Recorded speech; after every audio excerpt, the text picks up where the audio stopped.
Welcome to the Arate Podcast, the podcast created to help senior executives and the organisations they lead live up to their full potential. Join us for cutting-edge interviews with leading senior executive and board members across all industry sectors, and for practical tips to accelerate your executive career. And now, here's your host, Richard Triggs. Great to have you along on the Arate podcast. We've known each other for many years. I think I probably met you back in around about 2014 when I was doing the Key Person of Influence program. That sounds about right to you? Oh, it sure does, Richard. I think in those days, I had a head of hair, and I think you didn't have any grey in that beard of yours. So that's how far back we both go. Well, yeah, a lot has changed. 11 years of running businesses and stress and so on has definitely has made me a very grey in the beard, as you say. But Darren, made me lose my hair, as you say. Oh well, look, most of us handsome older chaps are going for the number one or whatever it is, keeping the hair nice and tidy now. But Darren, when I first met you, you were heavily in the boat business, and now you're in the accountability business. So before we sort of get into, accountability, which is your focus nowadays, tell us a little bit about your background. Yeah, sure, Richard. Well, you're absolutely correct in what you're saying. When we met each other, I was the owner of a thriving business in Melbourne in the boating industry, which you'd never equate Melbourne and boating together to make sense. It's way better suited up in the northern states. But yeah, we ran a very successful boating brokerage, and we aligned ourselves with the services that are required to keep a luxury powerboat on the water. Our client base consisted of, senior executives from some of Australia's largest companies, a significant number of self-made entrepreneurs that we read about in our business pages most days. And they're very demanding in what they require. And they also don't have a mechanical understanding or an understanding about boating. It's not necessarily something they feel really comfortable with. And I think that was our real success, is we were able to build a business around trust and really took all the hard routine maintenance stuff all the way from our clients, gave them a great experience in their boat, and then they can get a bigger boat and a bigger boat and a bigger boat. And that's how our business model worked. And it worked very successfully for 15 years. And we exited that business. We sold the business, and I successfully exited back in about 2017. And then thought, and through a discussion with friends and ex-clients, they said, Darren, why don't you go out there to business and work with organisations, work with individuals to actually share some of the skill set that you've really fine-tuned and developed. And the notion of accountability, Richard, is something that I've always been really well connected with. Because for me, accountability, fundamentally means doing what you say you're going to do and getting you and your team to follow suit and meet the commitments they've made to others, and certainly the commitments they've made to themselves. And accountability was something that I really embraced when I had our boating business. But even before that, before I got into the boating business, I spent 10 years working for Apple, and I was manager of their commercial markets here in Australia. And accountability and responsibility were things, they're two different things, and we'll talk about the meaning of those in a minute. But there's something that, Steve Jobs in his day, bless him, really pushed into the Apple team, was taking accountability for the actions and the outcomes that you've set yourself to achieve, if in fact those responsibilities are yours. And so, worked really well, and I love the 10 years I spent at Apple. So a couple of big pivots in your career then. Yeah, a couple of really big pivots. And, sometimes you just be careful what you wish for, because it might just happen. When I was at Apple for 10 years, I was getting really burnt out towards the end of it. I had, in those days, my kids were young. They were like 5 and 7 years old. And I was traveling to Cupertino, Apple's head office, on a regular basis. and my kids had a photo of me under their pillow because they forgot who Daddy was. Right. And, for those of us who've got kids, that's, heart-pulling moments. And I just wished that I could get off that treadmill. I was on that treadmill, and a typical US corporation needs numbers every quarter, so they were just turning up the speed, and I got my head down and I'm running for my life just to stay up on my feet, and found it really draining. And I really wished for something else. Can I go and do something else that my time was sort of up at Apple mentally? And Apple did me a favor, be careful what you wish for. I was made redundant on the day that the World Trade Centers got attacked back in 2002. I think it was 2002. And so I was made redundant on that day, and I sort of drowned my sorrows back at the marina where I had my little power boat. Just had a little tiny little fishing boat there, and I went there to hang out and do what I, sort of gather my thoughts, because it's really difficult when you're made redundant rather than a choice you've made yourself proactively. So I got a bit beaten around, ego got a bit damaged, went and gathered my thoughts, and then thought I'll go and get myself into the boating business and do something I'm really passionate about, which is what I did, and did that successfully for 15 years, and then moved on in a career change as time went on. And I know that obviously accountability is your thing, and I am one of your accountability coaches, and we'll talk a bit more about that later. But was it sort of an immediate transition to one-on-one style accountability coaching, or was there something in between? Yeah, look, it's a really good question, Richard, because for me, accountability is all about frequency. Out of mind is out of sight. Where as business owners or leaders in organizations, we get very distracted easily. And so the notion of having a regular and frequent catch up with me, as you know, Richard, we get together every week, and I can check in on the things that you've committed to. We can work together on the stuff that's been committed to, but maybe a little out of your area of expertise, or a project we're working on requires a bit of time. So frequent one-on-one coaching really works well. But, I've also developed working with teams and working with a team on a project or on a broad set of KPIs to work with each team member to achieve those. And that shared learning environment where we can talk about our lived experience, we can talk about what works for us and what doesn't, and everybody can contribute in a really meaningful, non-judgmental way, works an absolute treat. So frequency is key in all of my accountability stuff. Sure. And so how would you define accountability? And obviously, why is it essential for business success? Yeah. So people get confused by the word responsibility and accountability a lot. So let's perhaps just uncover what those mean at the beginning. Responsibility refers to the duties and obligations we have to complete tasks and achieve goals. And it's a state of being in charge of something, often linked to a job description, often linked to a specific, very, very clear role.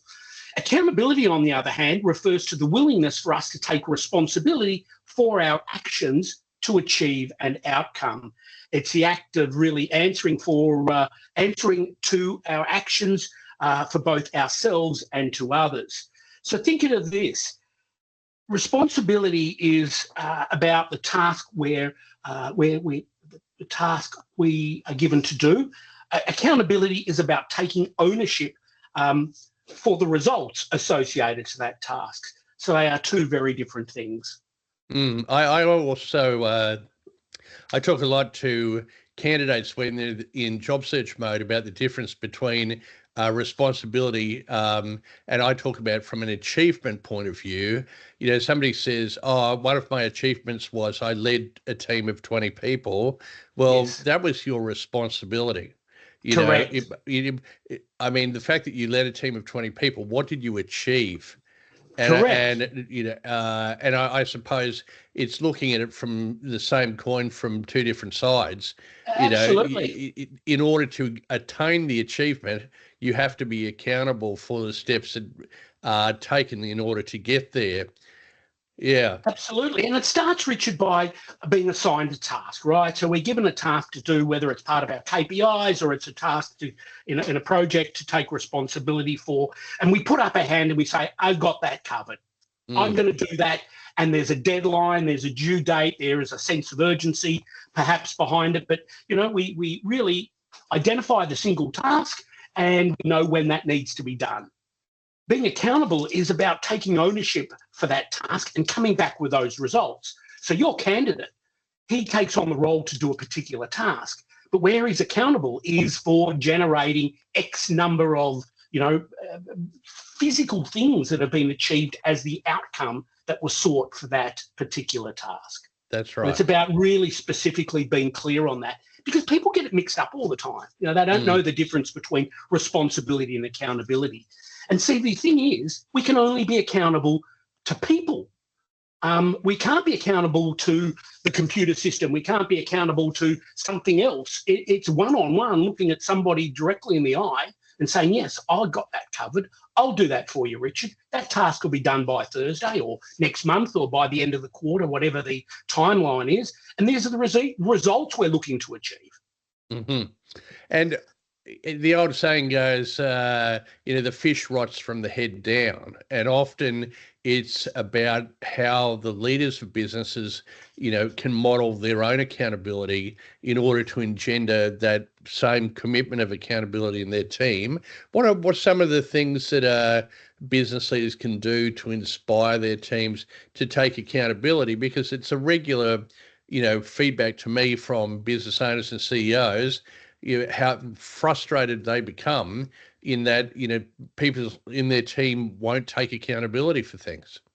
Yeah, so you've touched on a really good point. You say the fish rots at the head, and it most certainly does. But in those organisations where I've seen accountability fall apart or non-exist or not really working well for everybody, it's because the leaders haven't taken responsibility for it in the first place, and they haven't been held accountable for making that happen.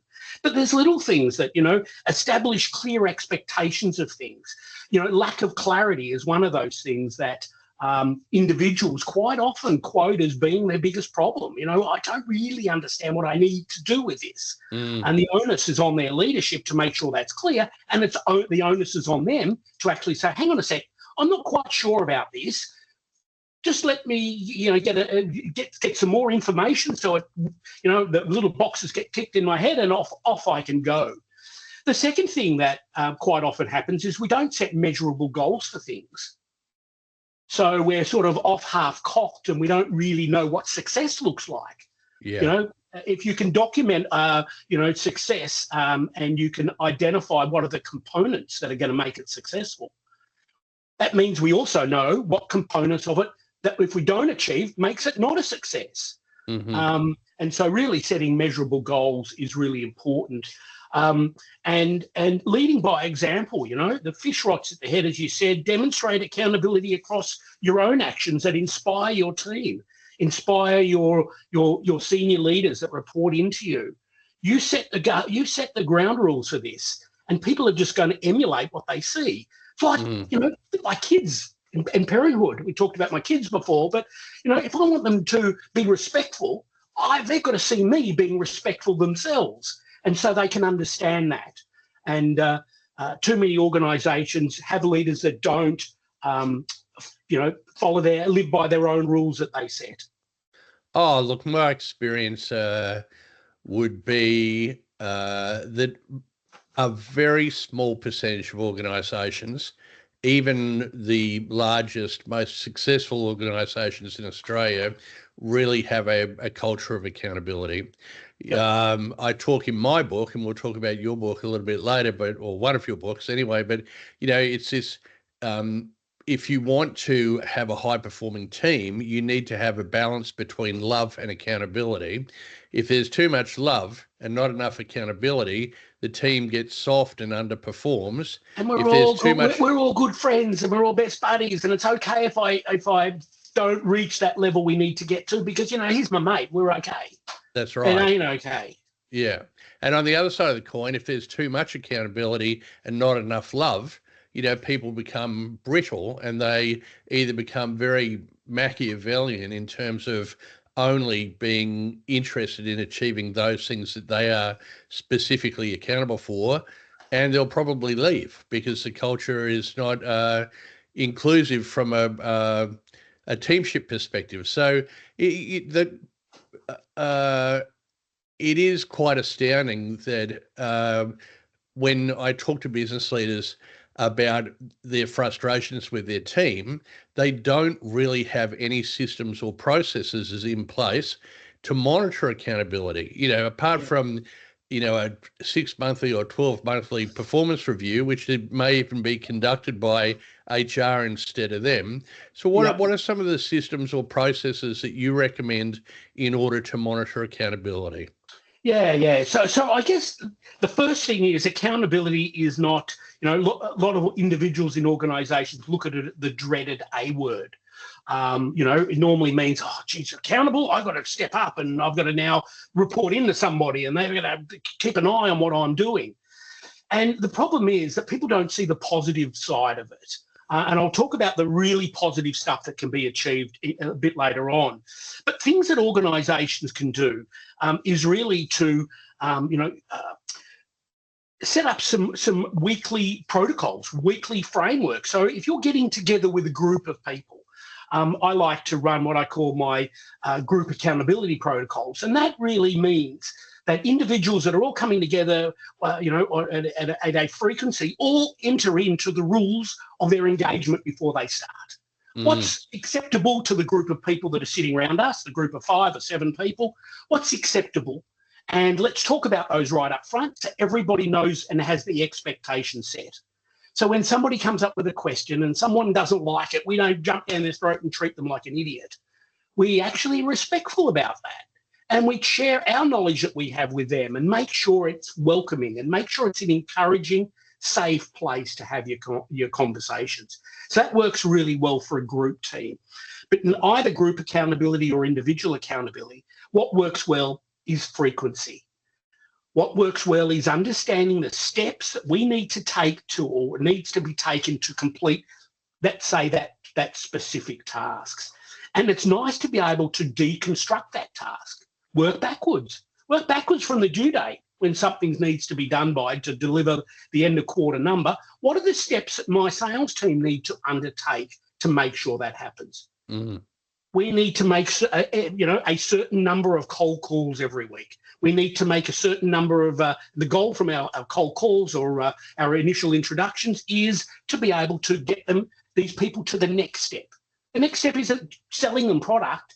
It's what's the small little step that I need to do with these people to move forward. Maybe it's building trust. Maybe it's agreeing to actually have a face-to-face call or a visit.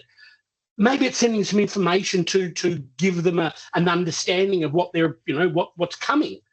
But we need to agree on what those little steps are, and we need to just go through that process. What is the first steps I need to do? When does it need to be done by? And how am I going to do it?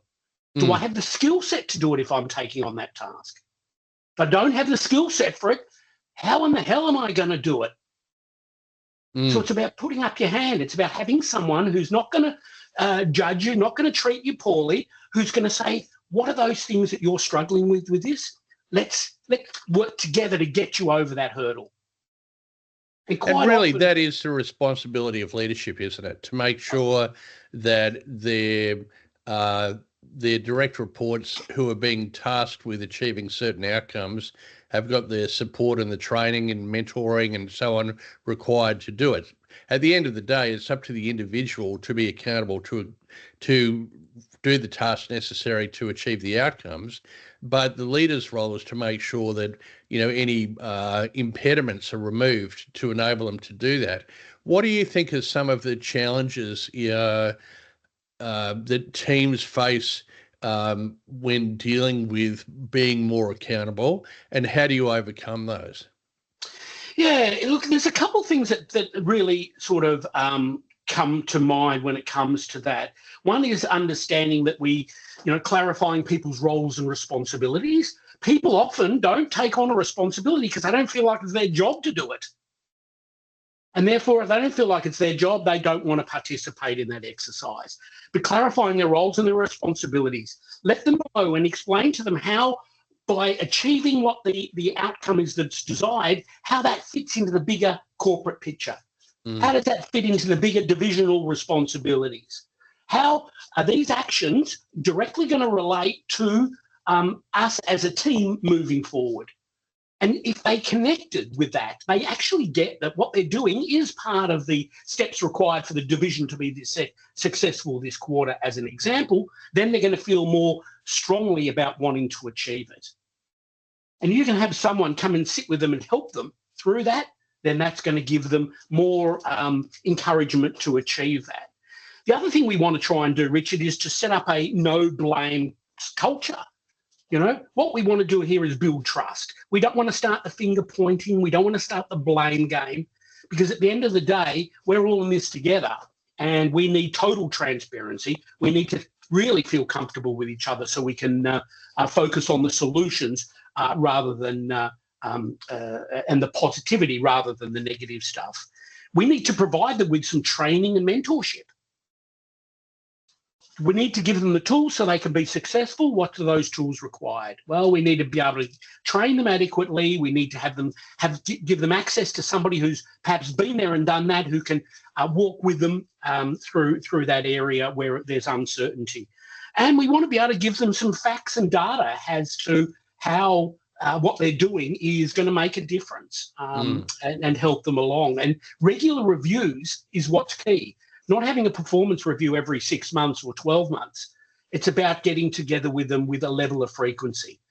If you've got a task that you're assigning somebody or you're working with and someone's taken the responsibility on, and that's due in a month's time, it's not out of mind, out of sight for that month. We want to check with them and their progress to make sure that they're heading in the right direction. So I like to break it down into quarters, but like a sporting match. We know where we need to be at halftime. Let's check where we are at the end of the first quarter, the end of the first period, just to make sure they're heading in the right direction, that they're directionally correct. We want to make sure that where they are in the middle phase, because we've still got plenty to go, but we just want to make sure that we're headed in the right direction. The strategy we agreed to adopt is going to get us there in the end. Mm-hmm. And then the same thing happens in the third quarter, because we know that we're just about at the finishing line. This is our last push. It helps us stay on track. Mm-hmm. But if you haven't checked with them in the beginning to make sure they're all heading in the right direction, we're off moving in a southerly direction when north is where we really need to head. Well, I suppose also if the team are accountable to each other, then the leader can have some reliance on the team to hold each other to account and to keep each other in check if they're going to achieve these team-based goals rather than individual goals, like a salesperson achieving, a certain sales target through specific sales activities. You've mentioned a few times, that people focus on the negative aspects of accountability, or perhaps, being fearful of being held accountable. But obviously there's a tremendous competitive advantage if you're an organization and you are able to consistently outperform your competitors through having this culture of accountability. How do you think that really contributes to an organization's growth and also the empowerment of their staff? Yeah, look, it's an interesting way to look at the exercise. A competitive advantage for organisations isn't just about offering a cheaper price for a product. It's about doing every little thing along the way to make sure that we're providing the best outcome possible. We're doing everything we can to be the most successful. We're taking all the right actions. All those little steps together will make the entire organisation successful. Accountability is one of those things, Richard, where it's quite easy to achieve if we can follow a couple of little steps. If you can get your organisation to think about these 7 steps. The first one is, and it was backed by a study done in the US in 2010, and the study was done on the probability of success and what that looks like 10% success is when you have an idea or a goal in the first place. So, you take one little step forward. So your team has an idea or a goal and it wants to move forward. It's going to get 10% likelihood of success. You jump to 25% when you consciously decide you want to pursue it, which is, the difference why New Year's resolutions for us all as people never work. Because at the end of the day, we're not consciously deciding we want to run that marathon or go to the gym or lose 20 kilos, whatever we're saying in the moment of that Chardonnay cloud that we might have been in on New Year's Eve. But the probability of achieving that goal goes to 40% when you have a specific timeline. So I want to, using the example, I want to be able to run that marathon this year or take up running this year. So I understand that 10% probability because I know what I want to do. The second probability goes to 25% when I've decided that's I'm going to pursue that. So maybe that's something that you really said, this is more than just a thing on New Year's Eve. I really want to take up running this year. Your probability goes to 40% when you have a timeline. So if you were to say to someone, I'm going to take up running by the 30th of June. I know how far I'm going to run. I'm not going to run that marathon. I'm just going to start with a couple of Ks. And I can put the date on it. The probability of success comes up to 40%. You go to 50% when you have a detailed plan behind it. So I'm going to take up running. I'm going to run a 5K event by the 30th of June. And my detailed plan is I'm going to start running every day. I'm going to, twice a week, allowing for recovery time, but I'm going to start running 2 or 3 Ks. And I'm going to time myself. And so I can see my progress as I'm moving through. So now I've got a plan, right, for how I might do that. Your success goes to 65% if you've committed to someone else that you're going to do it. So imagine saying to your mates, imagine saying to your boss, imagine saying to your colleagues, I'm going to do this task and this is how I'm going to do it. I'm going to run that marathon. I'm going to do it or that 5K event and I'm going to do it by the 30th of June. And I'm going to start running a couple of Ks each week. And I'm telling now somebody else that I want to do it. Most people don't want to share that communication with somebody else because they feel like if they fail, they're letting themselves down. They're not keeping face. The thing is, at the end of the day, when you tell someone you want to do something, those people that really care about you are just going to check in on you. Hey, Richard, you said you were going to do that. How'd you go? How do you feel after you did it? And, you might come back and say, look, I didn't do that 5K run, but I did 2.5K or I did 2K. They're going to go, great, Richard, that's a really good effort. What do you need to do now to get you to 5K? That's the joy of being able to share that experience with someone else. That probability goes to 65%. When you have a probability of 95% of success of that task and goal, all you need to do is have a specific accountability appointment with someone that you've committed to. So all of a sudden, we've now got a regular check-in on my progress on that running of a couple of Ks each week to get myself to that level. And I want to do this by the 30th of June. And I'm meeting someone who's going to check in on me. Because you're not going to let them down by going, oh, no, mate, can't make it this week. No, I've got not feeling too well, can't run tomorrow. You're going to make that commitment. You want to be part of that with them. And so that makes a big difference. So if we can get ourselves to break down these steps and then have ongoing reviews with them during that process, then achieving that goal, whatever it might be, is not that difficult.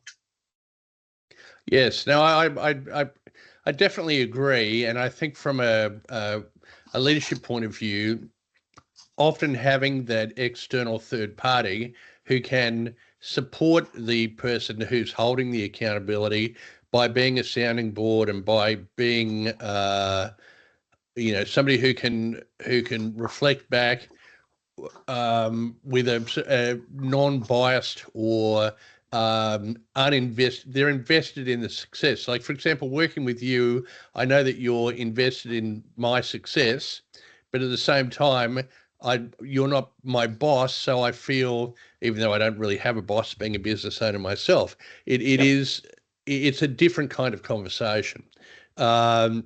It's interesting, there are lots of great tools. Even there are some great apps around now. So there's talking about running. There's one I think it's called from couch to 5Ks.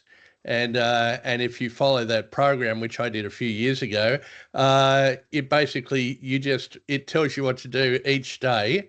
And as long as you do the thing each day that tells you to do, then I think within 12 weeks or whatever it is, you can run 5Ks. But that's the thing, Richard. If you follow what it tells you to do, so there's a step to do every day or every couple of days to move you forward. If you achieve those steps, then you can just about achieve anything. That's right. Most people don't know what the steps are.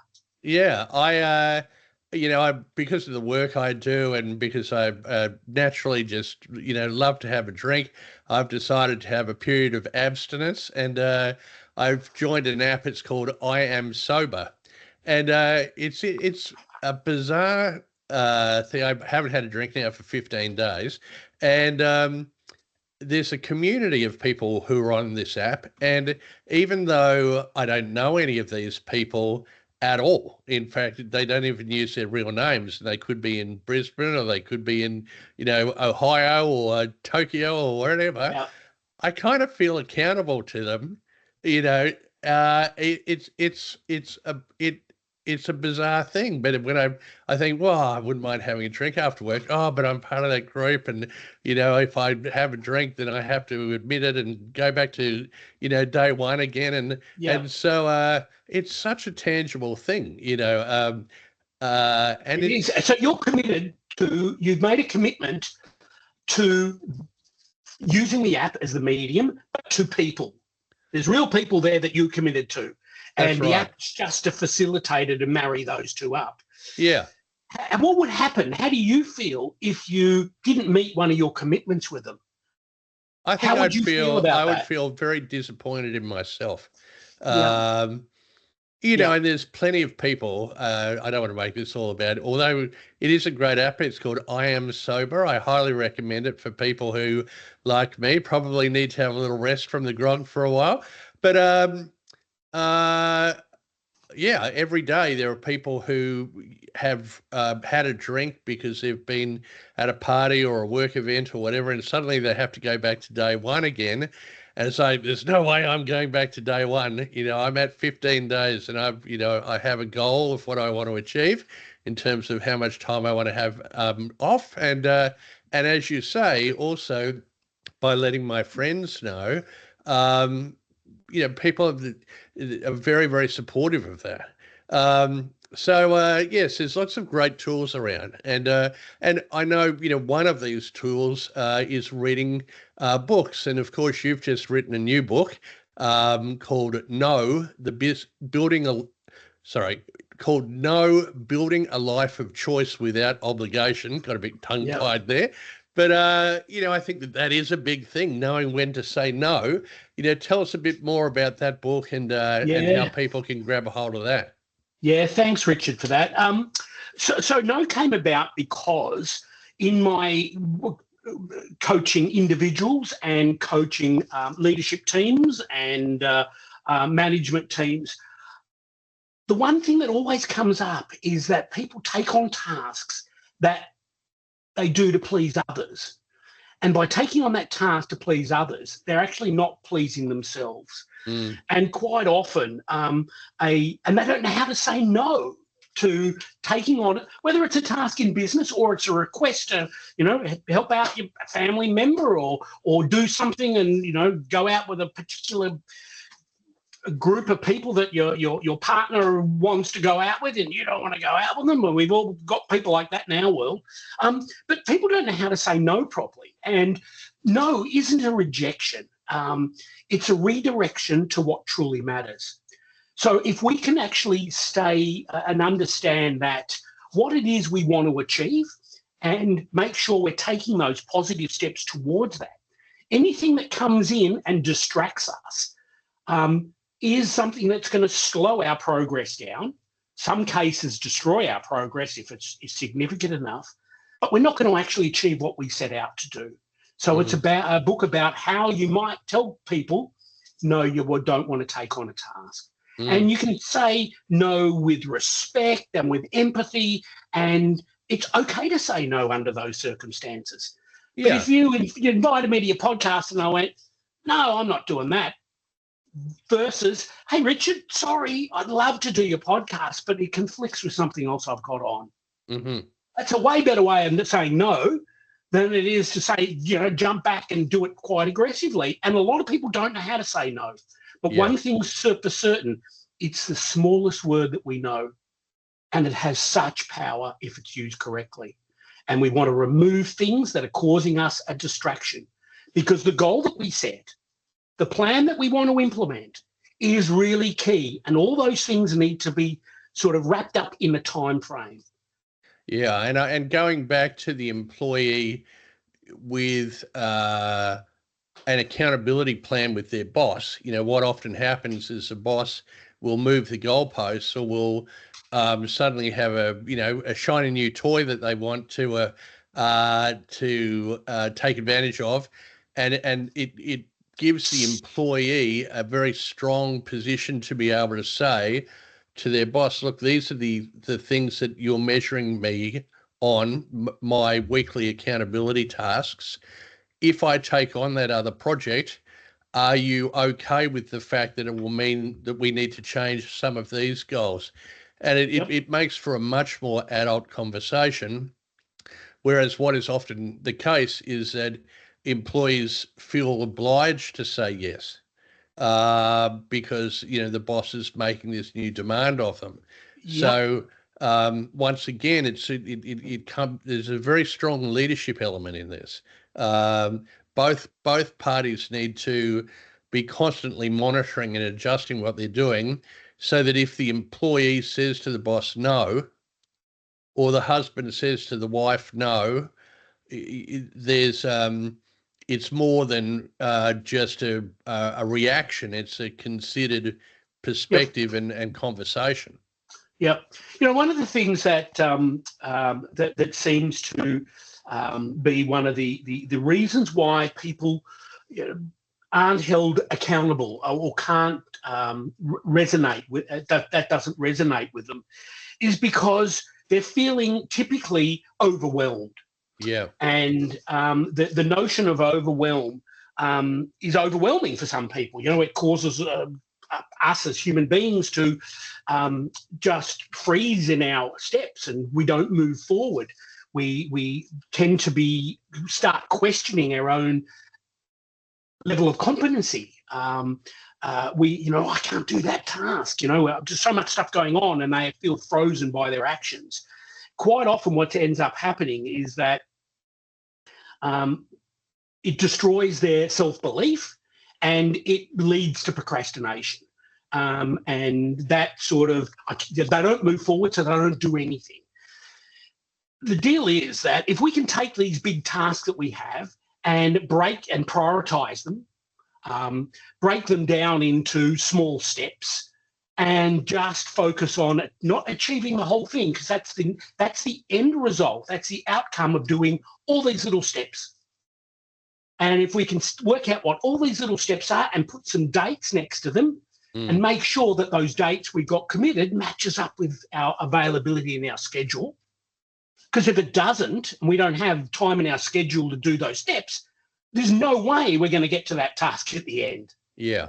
So if we can just break it down into small little steps, and for those people who are feeling overwhelmed in any situation, if you can just take the smallest step to move forward, and then take another small step to move forward, and you start to build some confidence behind that, you start to realize that you do have the skill set to do it, but we're just taking one step at a time. And you'll get through all these problems that we have. You'll get through all this stuff that makes you feel like you're overcommitted and you're overwhelmed.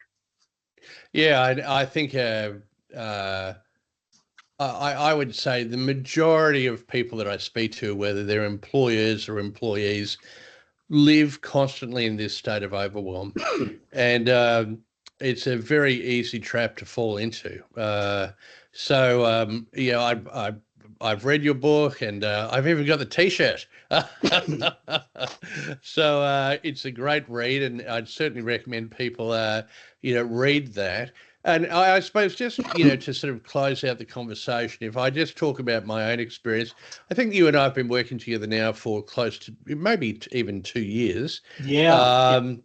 And originally, I started working with you because I was finishing writing my new book, The manuscript. and it was just having somebody to hold me to account as to how many words I was going to produce each week or each day, and I mean that was very, very successful, and gone on now to really talk about accountability as it pertains to all elements of my business, which I've been incredibly grateful for, and it's certainly made a big difference in the way that I approach my work. Although I do feel, we meet each week and it's like, far out, it only feels like we met yesterday and it's already been a week. And what have I done in that week? Have I done everything that Darren asked me to do? Yeah. So, what kind of, for people who are listening to this, who may want to engage with your services, what are some of the accountability programs that you offer for businesses and individuals who want to really take a step forward in this regard? Yeah, thanks for that opportunity, Richard. The first thing I would do is just jump onto my website, tickthoseboxes.com.au, and you get all the links to my books and stuff there. But take the accountability scorecard. If you scroll down the homepage, you'll see there's a big mention of how accountable are you. Take the quiz to find out. Click on that link, and you'll take 26 multiple choice questions, answers yes, no, or maybe, or sometimes, and you just click those. It'll take a couple of minutes, maybe 3 or 4 minutes for you to complete that. And your results will get compared to about 5,000 businesses from around the world who have completed the scorecard to date. And you'll be able to see those areas, and I break it down into 6 areas, those areas where you're strong, those areas where you're below average, and those areas that you really do need some attention with.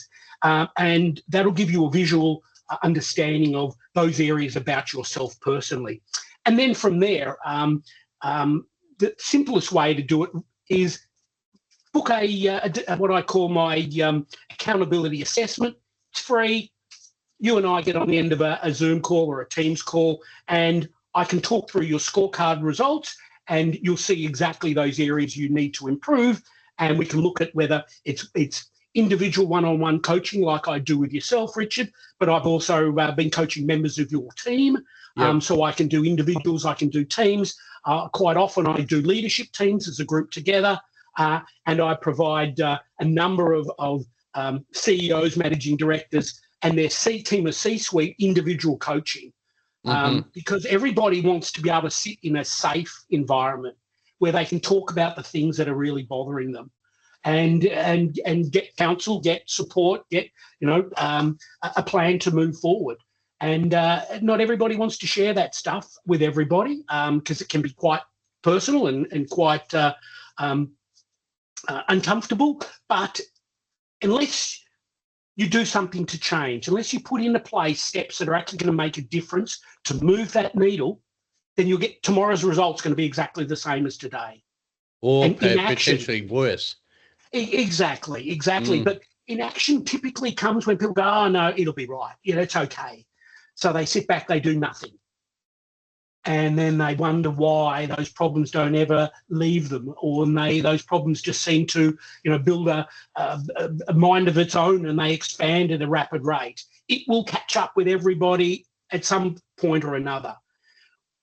Taking action, putting some steps into place of things that you can do on a weekly basis just to get those outcomes you're looking for. Consider me as an extra resource in your team, where we can pull stuff apart and talk about it until you feel comfortable to get that clarity, and then create a plan to move forward and check in on that plan. Yeah, I was talking to a friend of mine on the weekend who's a teacher, and she was saying that she was feeling very overwhelmed she had to write all the kids' report cards and finish out the term, and she had some personal stuff going on, and she was so stressed and overwhelmed by it that she was sort of she couldn't do anything.